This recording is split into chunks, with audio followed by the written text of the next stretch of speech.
Halo semuanya, berjumpa kembali bersama saya di Kanal Timur.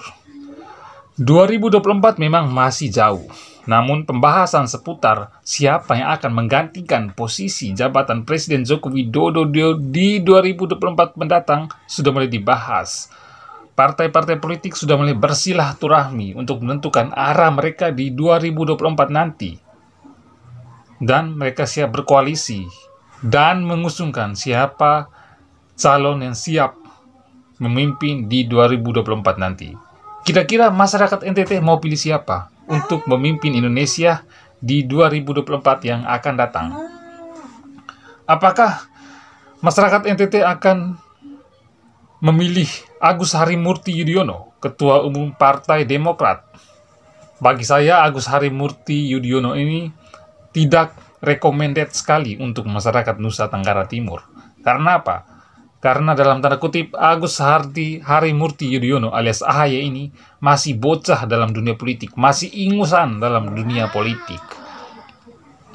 Belum ada prestasi yang ditorehkan oleh Agus Harimurti Yudhoyono untuk bangsa dan negara. Dia masih kalah jauh dengan anaknya Presiden Joko Widodo yang sekarang menjabat sebagai wali kota Solo. Belum ada prestasi, belum ada jabatan-jabatan publik yang diembani oleh Agus Harimurti Yudhoyono. Dia belum pernah menjadi seorang wali kota atau bupati atau gubernur. Bahkan dia pun kalah saing di Pilgub DKI 2017 yang lalu. Saya meragukan AHY menahkodai kapal yang namanya Indonesia ini. Saya meragukan. Karena tidak ada prestasi yang menonjol dari seorang AHY. Apalagi saya katakan sekali lagi, masih bocah dalam dunia politik. Apakah kalian mau kembalikan sejarah Indonesia ini di 10 tahun yang lalu, 15 tahun yang lalu, di mana SBY berkuasa sebagai Presiden Republik Indonesia, di mana kita tahu bahwa korupsi merajalela dan proyek-proyek lebih banyak mangkrak di zamannya SBY. Oke, saya rasa bicara soal Agus Harimurti Yudhoyono ini tidak sangat merekomendasi untuk masyarakat NTT untuk memilih dia. Kita tinggalkan AHY, mari kita melihat Anies Baswedan. Oke, bicara soal Anies Baswedan ini, ternyata elektabilitas suara Anies Baswedan ini cukup tinggi. Tapi bagi pribadi saya, dia tidak sangat merekomendasi untuk dipilih oleh masyarakat NTT. Kenapa? Karena prestasinya sebagai gubernur DKI itu sangat minim sekali. Janji-janji kampanye Anies Baswedan waktu itu tidak terlaksanakan dengan baik. Tidak berjalan sebagaimana mestinya. OKOC apa kabar? Sampai sekarang tidak berjalan. Kita tidak tahu lagi perjalanan OKOC. Bagaimana dengan rumah DP 0% dan bagaimana soal norma naturalisasi sungai? Nyatanya DKI masih kebanjiran kalau musim hujan tiba. Selama ini proyek yang dilakukan oleh Anies Baswedan itu tidak jelas. Hanya kelihatan di mata namun tidak berfaedah. Ya, contohnya seperti bongkar bangkir trotoar, bongkar bangkir atap JPO, membuat patung getah-getih, membuat tugu sepeda, mencet genting warga. Apa manfaatnya untuk DKI?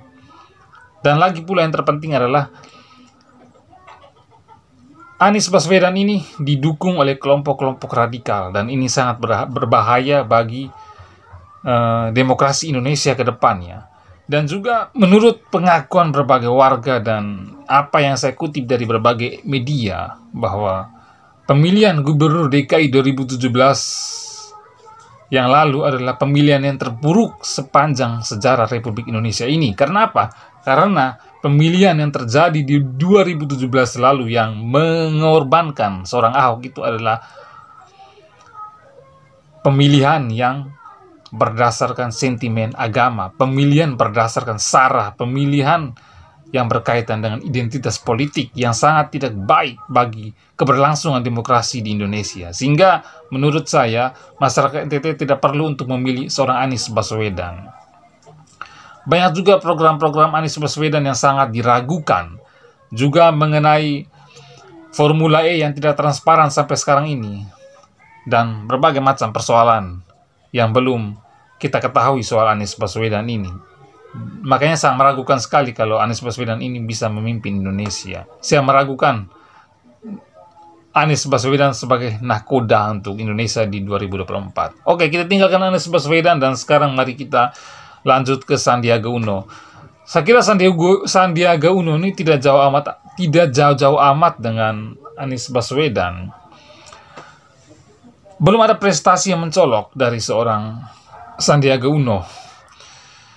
Memang dia sekarang menjabat sebagai Menteri Pariwisata dan Ekonomi Kreatif, tapi belum ada prestasi yang menonjol dari dunia pariwisata di Indonesia. Sehingga menurut saya masih meragukan kepemimpinan dari Sandiaga Uno ini, dan sangat tidak direkomendasikan untuk masyarakat NTT memilihnya. Kita tinggalkan Sandiaga Uno dan mari kita berlanjut ke Puan Maharani. Oke, Puan Maharani adalah salah satu petinggi Partai Demokrasi Indonesia Perjuangan atau kita kenal PDIP. Puan Maharani pernah menjabat sebagai menteri di era Presiden Joko Widodo periode pertama dan sekarang menjadi Ketua DPR RI. Prestasi dia cukup bagus, namun apakah masyarakat Indonesia mau memilih seorang Puan Maharani? Elektabilitas suara Puan Maharani pun masih jauh tertinggal dibandingkan Anies Baswedan. Saya juga meragukan sekali kepemimpinan dari seorang Puan Maharani. Banyak masyarakat Indonesia yang kurang simpatik sama Puan Maharani. Makanya kalau Puan Maharani dipaksakan oleh PDIP untuk maju mencalonkan diri menjadi presiden di 2024, saya yakin PDIP akan kalah. Makanya untuk Ibu Puan Maharani belum direkomendasikan untuk masyarakat NTT memilihnya. Kita tinggalkan Puan Maharani dan mari kita melihat sosok Prabowo Subianto. Prabowo Subianto punya rekam jejak sebagai calon presiden yang kalah terus di setiap kali pemilihan. Dan lagi pula setelah dia mendapat kursi empuk di pemerintah sebagai Menteri Pertahanan, dia pun langsung hilang suara, hilang rupa. Tidak terlihat dan tidak terendus di mana keberadaannya. Baru nongol sekali waktu tenggelamnya Nanggala, kapal selam KRI Nanggala itu. Ketika Indonesia dirundung berbagai persoalan yang berkaitan dengan tupoksinya pertahanan. Contohnya, terjadinya pembantaian yang dilakukan oleh teroris di Poso. Tidak ada statement yang keluar dari mulutnya Prabowo Subianto. Ketika penyerangan KKB secara masif kepada aparat keamanan dan masyarakat sipil, itu pun tidak ada statement yang keluar dari mulutnya Prabowo Subianto. Dan ketika terjadi penyerangan di gereja Katedral Makassar, terjadi aksi bom bunuh diri, itu pun tidak ada keluar satupun pernyataan dari mulutnya Prabowo Subianto. Dan juga berkaitan dengan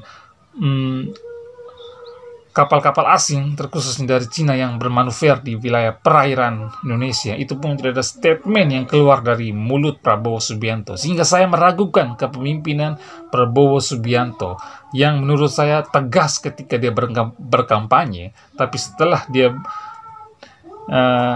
diberi masuk, dicoba untuk menjadi menteri pun diam-diam baik dia. Tidak ada statement-statement atau kebijakan-kebijakan yang mencolok yang dia buat selama ini.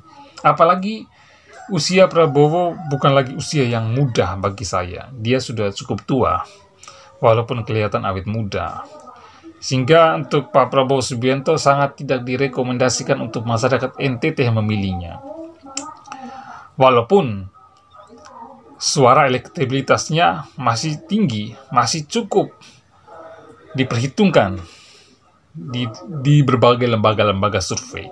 Oke, kita tinggalkan karena menurut saya tidak simpati dan tidak sangat direkomendasikan untuk dipilih Pak Prabowo ini. Sekarang kita ke Pak Ganjar Pranowo, Gubernur Jawa Tengah, seorang kader PDIP, yang baru-baru ini kita nonton di berita berseteru dengan Puan Maharani.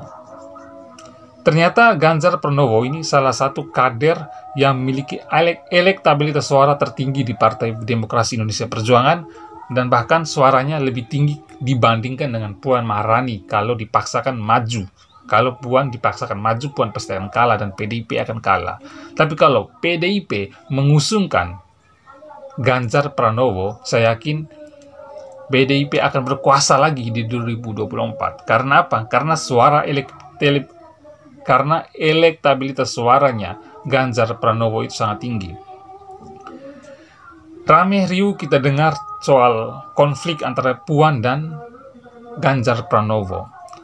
Apakah itu memang benar-benar konflik internal yang terjadi di dalam PDIP, ataukah ini adalah sebuah strategi dari PDIP sengaja melemparkan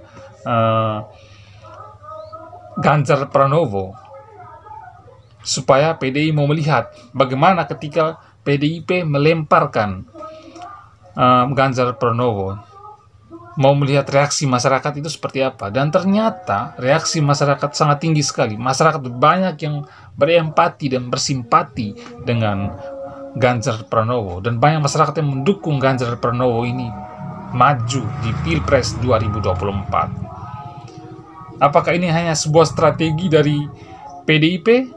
Ya, kita lihat saja ke depannya. Apalagi mengingat dulu juga di 2014 ketika semua partai-partai politik sudah berembuk untuk menentukan dukungannya, untuk menunjukkan calonnya, ternyata PDIP ini belum menunjukkan siapa calonnya.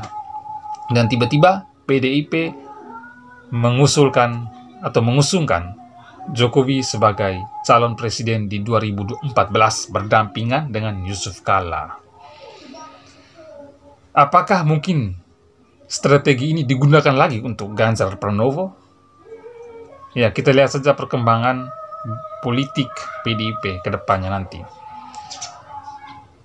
Kenapa saya sangat menganjurkan untuk masyarakat NTT memilih Ganjar Pranowo? Karena dia adalah sosok seperti Presiden Joko Widodo. Saya yakin Ganjar Pranowo pasti akan melanjutkan program-program Presiden Joko Widodo yang mungkin tidak terselesaikan sampai 2024. Dan Ganjar Pranowo adalah salah satu gubernur yang sangat tegas dan sangat garang dengan kelompok-kelompok radikalis yang ada di Provinsi Jawa Tengah.